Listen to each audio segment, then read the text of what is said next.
கூட்டணி வலிமை அப்படின்னு வரும்போது அதிமுகவுக்கு நேரடியான சவாலை திரு பீட்டர் அவர்கள் கொடுக்கிறாரு.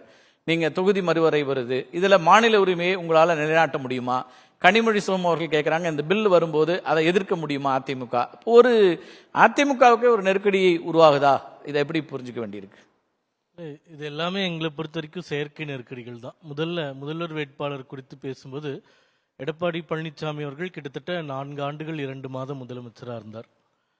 அவர் முதலமைச்சராக இருந்த காலகட்டத்தில் கொரோனா எவ்வளோ பிரச்சனைகள் இருந்தது மற்றும் இவர்கள் நடத்திய போராட்டங்கள் வரலாறு காணாத வகையில் பல லட்சம் போராட்டங்கள் தமிழகம் முழுக்க நடந்தது.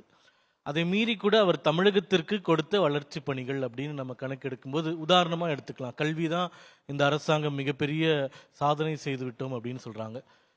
அதிமுக ஆட்சியில் எடப்பாடி பழனிசாமி அவர்கள் முதல்வராக இருக்கும்போது துவக்கப்பட்ட மருத்துவக் கல்லூரிகள் எத்தனை, சட்டக்கல்லூரிகள் எத்தனை, பொறியியல் கல்லூரிகள் எத்தனை, பாலிடெக்னிக் எத்தனை, கலை அறிவியல் கல்லூரிகள் எத்தனை, இது ஒரு லிஸ்ட் போடலாம். நம்ம கல்விக்கு அதிகமாக முக்கியத்துவம் கொடுக்கக்கூடிய திமுக ஆட்சியில் இந்த ஒரு எண்ணிக்கையில் கூட அவரை விட இவர்கள் சிறப்பாக செய்யவில்லை அப்படின்றத நம்மளுக்கு இருக்கக்கூடிய கணக்கு.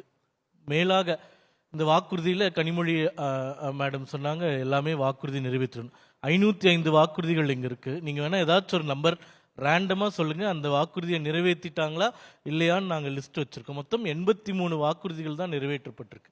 கிட்டத்தட்ட 13.5% அவ்வளோதான். இப்போ இந்த கல்வி விஷயத்திலே இவர்கள் தவறிய வாக்குறுதிகள் நான் சொல்கிறேன். தமிழகம் முழுக்க இருக்கக்கூடிய கலை அறிவியல் கல்லூரிகளில் 11,000 விரிவுரையாளர் பணியிடங்கள் இருக்கின்றன. அதில் இன்னைக்கு வெறும் 1,500 பணியிடங்கள் தான் நிரப்பப்பட்டு ஆசிரியர்கள் இருக்காங்க.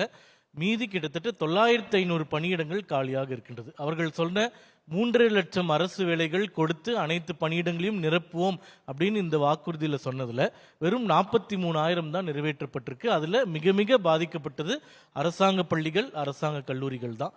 அப்போது எடப்பாடி பழனிசாமி அவர்கள் செய்த சாதனைகளை கூட 5 ஆண்டு காலம் முழுவதுமாக ஆட்சி பெற்று கூட 5 லட்சம் கோடி நிதிகள் வாங்கி கூட உங்களால் நிறைவேற்றப்பட முடியவில்லை என்றால் உங்கள் பெர்ஃபார்மன்ஸ் என்னன்றது மக்கள் தான் நிறைவேற்ற போகிறார்கள்.